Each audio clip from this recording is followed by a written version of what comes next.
O Hora de Agir de hoje está aqui na Faculdade de Ciências da Universidade de Lisboa, onde viemos conhecer que passos é que estão a ser dados neste tempo em que o clima mudou, num tempo que já é da alteração climática. Espécies adaptadas a um clima com muitos séculos, um clima que agora mudou e que por isso precisamos compreender qual o impacto e como é que se adaptam estas espécies a um tempo com mais seca, com menos chuva e a um tempo também em que as temperaturas aumentaram. Qual é que é o papel do solo, da biodiversidade, esta complexidade dos agrossistemas? Como é que a desertificação está a ocorrer em algumas regiões a um ritmo mais acelerado e o que é que podemos fazer para a combater? O que é que está a acontecer ao montado e que projetos são estes que estudam e antecipam o futuro que em certa medida acontece já hoje? E agora aqui no Laboratório de Ecologia tenho para uma conversa Cristina Cruz e Cristina Branquinho, professoras e investigadoras. Eu começaria pela professora Cristina Cruz. Isto, o solo, é mesmo muito importante para a saúde dos ecossistemas e nós muitas vezes não cuidamos dele como devíamos, não é? É com certeza muito importante e não é a questão de cuidar ou de dever, é uma questão realmente de ter que ser. Nós ouvemos os solos como sendo um pilar desta sustentabilidade que é a funcionalidade do planeta, dos ecossistemas, e para quem não consegue nem imagina ver o que é um solo, pode-se imaginar que é assim um tapete mágico que faz... Cheio de vida, não é? Cheio de vida, é um reservatório de vida, é um reservatório de recursos, é um transformador daquilo que são os produtos que lá pomos e é essa vida, essa contínua transformação que nós não sabemos muito pouco. Então, e o que é que podemos fazer para cuidar melhor dessa vida que existe dentro do solo? Para já podemos reconhecê-la, ter essa consciência, não é? E é muito importante, sobretudo sendo nós das primeiras gerações em que a maior parte das pessoas está a viver na cidade, perde-se muito esta ligação cultural ao solo e este reconhecimento que depois nos faz ter necessidade de sermos guardiões deles, não é? E de o tratarmos como algo que é indispensável para a nossa vida. Nós muitas vezes na crise climática falamos da questão da energia, da mobilidade, de reduzir emissões, falamos da gestão da água, falamos do solo e quando olhamos para tudo isto parece que na escala de valor está tudo ao mesmo nível, porque tudo tem a sua importância e o solo é importante nesta Agenda 2030 para o cumprimento dos Objetivos de Desenvolvimento Sustentável. Não é importante, é crucial. Porquê? Porque se nós formos ver, o solo está implicado em todos os Objetivos do Desenvolvimento Sustentável, desde erradicar a fome até ao 17, que é a interação com todos. Cristina Branquinho, eu tenho que sempre dizer o segundo nome, estou com duas Cristinas. Cristina, nós temos em Portugal um país muito seco, a sul do Tejo, uma zona semiárida. Isto é um desafio também da gestão da água. A água que é muito importante para o solo e para a produção das culturas. Nós temos que nos adaptar muito rapidamente. Por exemplo, o Algarve, há uns anos, nós falávamos de seca, hoje ela é estrutural, hoje temos menos chuva. O que é que nós devemos fazer neste capítulo? Portanto, exatamente, o solo torna-se um fator ainda mais importante quando estamos em zonas como estas que referiu, semiáridas.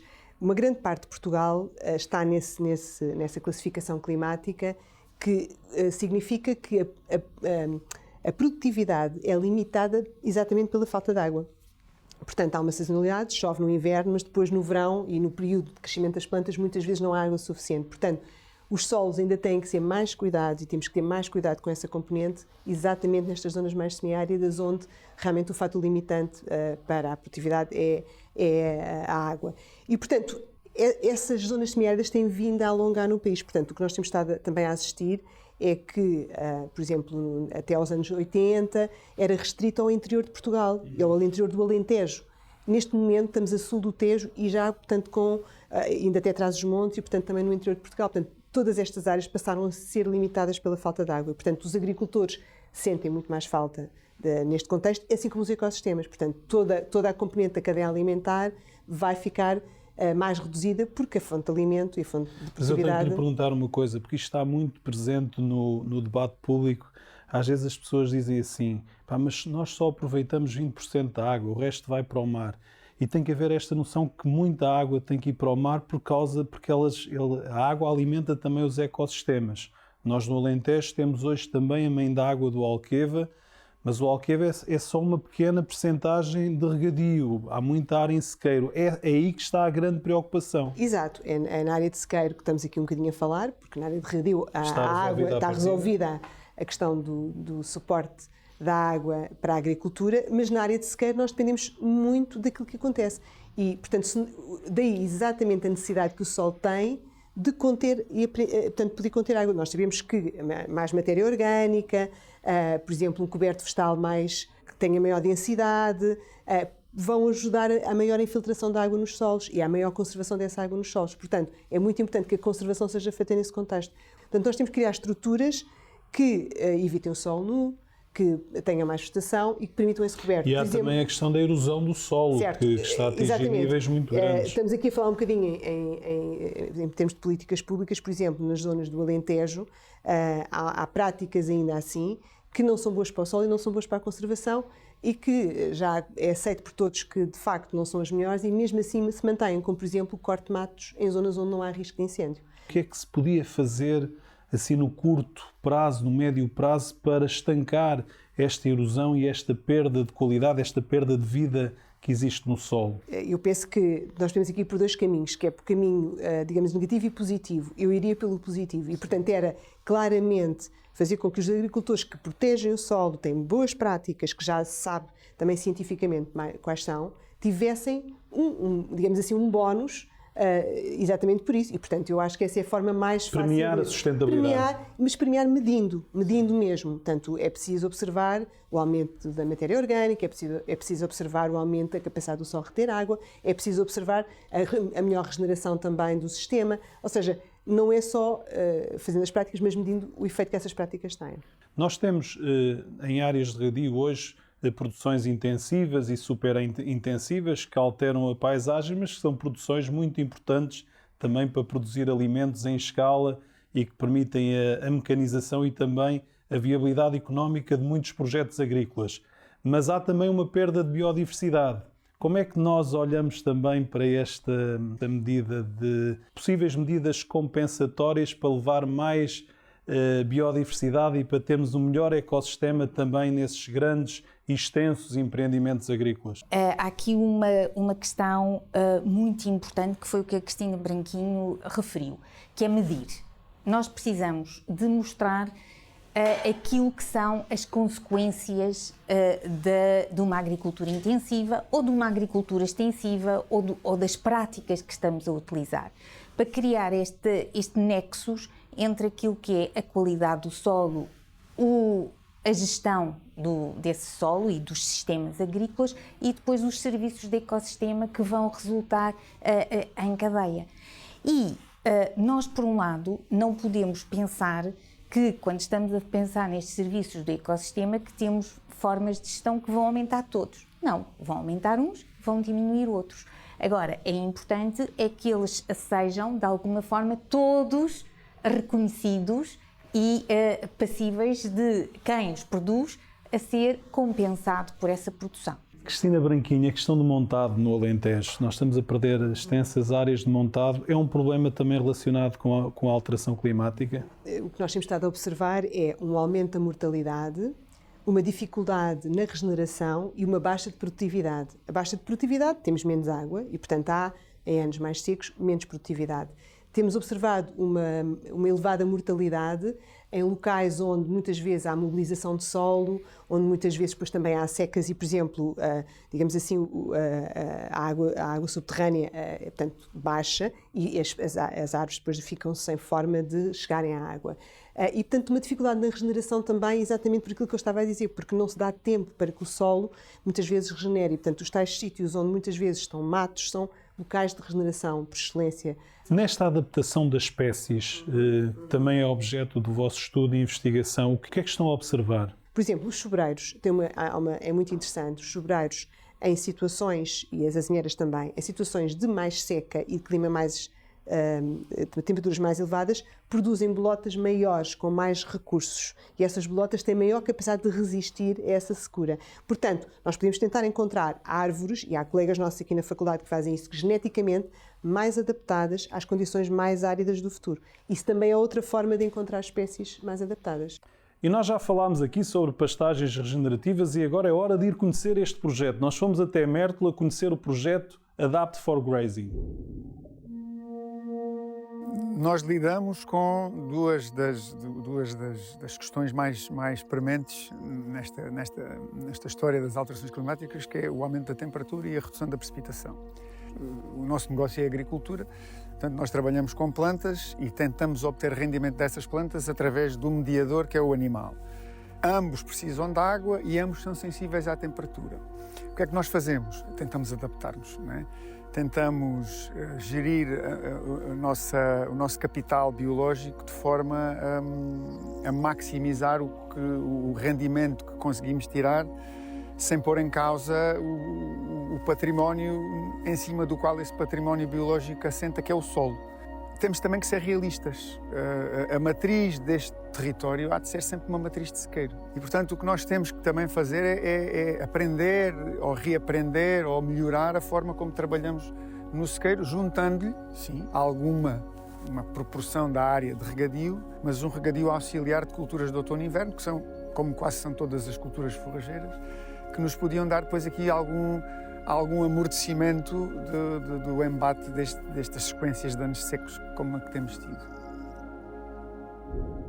E depois de ouvirmos o engenheiro João Madeira, nós vamos falar aqui novamente, professora Cristina Cruz, como é que o solo também contribui para a adaptação destas espécies? Tem aqui um papel importante também. Exatamente, muito importante, porquê? Porque tal como nós, que não funcionamos sozinhos, funcionamos com o nosso microbioma, as plantas também não funcionam sozinhas, funcionam com o microbioma das plantas. E onde é que elas o vão recrutar? Vão recrutá-lo ao solo. E é preciso que haja no solo essa biodiversidade e esses micro-organismos que possam conferir esta possibilidade de maior tolerância ao stress, de maior tolerância à seca, de maior tolerância a fatores de stress biótico, para que essas plantas se possam, em tempo útil, adaptar. Ou seja, no fundo, elas vão escolher os melhores amigos para fazer face a determinados stresses. E isso é uma dinâmica que depende muito daquilo que existe no solo, porque é o campo de recrutamento que elas têm. E aqui também será importante na questão das novas plantações, por exemplo, do montado. Aqui a taxa de sobrevivência também tem tido aqui algum... Sim, a taxa de sobrevivência nem sempre é fácil. Nós temos uns trabalhos muito interessantes onde conseguimos explicar com fatores, por exemplo, topográficos. Portanto, nós fazemos um bocadinho uma ecologia muito quantitativa e, portanto, gostamos muito de medir mesmo o que acontece no campo, o que é muito complexo porque são muitas variáveis a ocorrer. Então, temos modelos... Aliás, este programa devia ter sido no campo. Nós estamos aqui porque está a chover torrencialmente, ainda bem que está. Felizmente. Mas estava eu a dizer que nós tentamos modelar exatamente estas situações e nós temos bons modelos que descrevem a capacidade de regeneração. Portanto, há também aqui uma ideia de que é preciso plantar em todo lado. Podemos esperar um bocadinho que a natureza consegue fazer o seu trabalho em muitas das regiões. Nós conseguimos modelar as áreas onde é muito fácil haver a regeneração natural, sem nenhum tipo de intervenção e, portanto, sai muito mais barato a toda a sociedade. Nós temos tido projetos agora em que tentamos ver como é que podemos ajudar as plantas nessas áreas mais difíceis a de facto ser capazes de suprir, no fundo, aquelas necessidades iniciais de água, enquanto a raiz não chega lá abaixo, não chega às zonas mais profundas. E agora é hora de ouvirmos Florian de um outro projeto, o projeto Hort of Cool.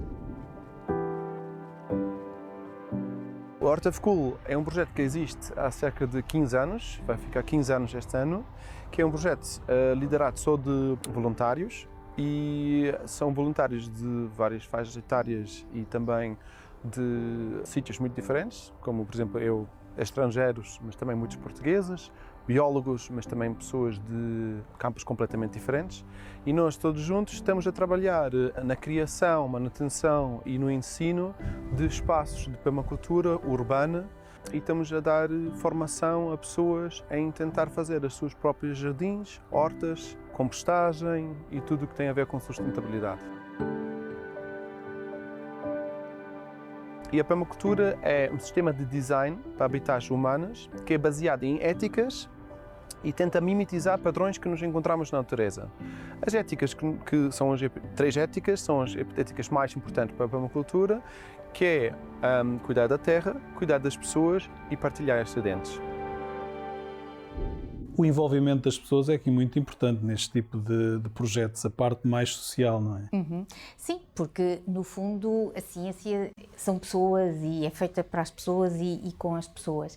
E aqui na faculdade surgiu há alguns anos este projeto, que foi um projeto de iniciativa dos alunos, e por isso ele é muito especial, que foi abraçado pela direção da faculdade e que tem por objetivo criar esta empatia com a sociedade. Portanto, é um projeto que tem alguns espaços da faculdade que lhe são dedicados, tenta trazer para a faculdade esta ligação à terra e esta relação com a produtividade, com jardins desarrumados, não de acordo com aqueles estereótipos que temos dos espaços verdes urbanos, mas que acabam por trazer pessoas muito diferentes, ligar à faculdade, vêm de outras faculdades, vêm da sociedade, convivem aqui e trazem... É uma ideia de biofilia dentro da cidade. Exatamente. E cada vez mais pessoas se vão concentrar nas cidades. É importante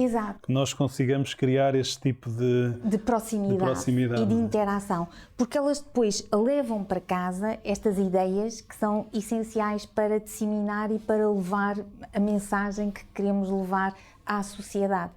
Cristina Branquinho, e este envolvimento dos alunos, nota-se cada vez mais uma sensibilidade para as questões da sustentabilidade, tem a ver com o nosso futuro. Sente isso também aqui na sua... Os biólogos, no fundo, já naturalmente têm uma grande... afeição. Exato, não, são os guardiões, digamos, da biodiversidade. Agora, também se nota, e eu não dou aulas só a biólogos, que de facto os alunos têm uma grande necessidade de saber o que é mais sustentável. E, portanto, é muito importante nós termos, de facto, estas medidas exatas do que é que verdadeiramente é mais sustentável. Nem sempre é linear. Mas, de facto, o envolvimento das comunidades é muito importante e, recentemente, tivemos um trabalho que fizemos conjuntamente com a Ampromis, em que a ideia era fazer com que o agricultor fosse capaz de ser o protetor da biodiversidade dos seus espaços, porque, na verdade, eles estão no território, eles sabem exatamente que espécies é que lá estão e, no fundo, contribuírem também cientificamente para identificar as espécies através das novas apps, das tecnologias, as novas aplicações informáticas que permitem identificar espécies através de fotografias e de inteligência artificial.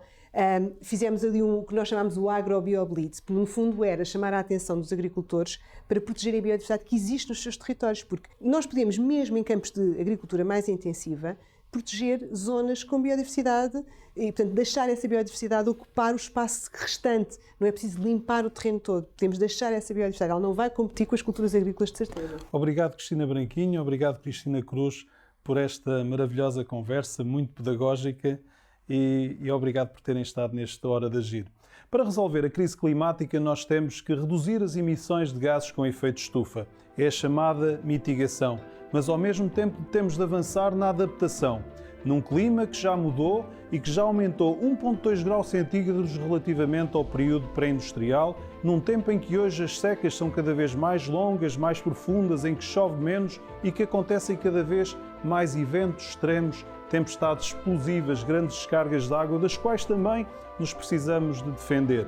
E nós precisamos de refletir sobre tudo isto, sobre a importância da biodiversidade. Precisamos de refletir sobre a importância da boa gestão da água, mas também do solo, de todas as componentes da natureza que são nossos aliados naquele que é um grande objetivo e que nesta década temos que perseguir, que é uma maior harmonia entre aquela que é a ação do homem e o mundo natural. E para isso nada melhor do que ouvir a razão da ciência, que é o que fizemos hoje e é o que fazemos em todas as semanas a cada Hora de Agir. E por isso já sabe, nós temos encontro marcado novamente na próxima semana. Um abraço amigo e até lá.